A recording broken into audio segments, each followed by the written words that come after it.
பாசரம் 30. வங்கக்கடல் கடைந்த வங்கக்கடல் கடைந்த மாதவனை கேசவனை திங்கன் திருமுகத்துச் சேலிழையார் செய்திரஞ்சி அங்கப்பறை கொண்ட வாற்றை அணிபுதுவை பைங்கமலத் தந்தரியல் பட்டர்பிரான் கோதை சொன்ன சங்கத் தமிழ் மாலை 30 தப்பாமை இங்கு இப்பரிசிறைப்பார் 2 மால்வரைத் தோள் செங்கன் திருமுகத்துச் செல்வத் திருமாலால் எங்கும் திருவருள் பெற்று இன்புறுவர் எம்பாவாய். விளக்கம்.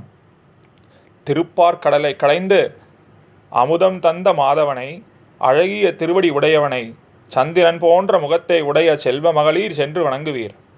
பாவை விரத பலன் பெற்று விபரத்தை ஸ்ரீவில்லிபுத்தூரில் பிறந்த குளிர்ந்த தாமரை போன்ற முகத்தையுடைய பெரியாழ்வாரின் பெண்ணான ஆண்டாள் இனிய தமிழில் 30 பாடல் பாடி பாமாலை தொடுத்திருக்கின்றாள்.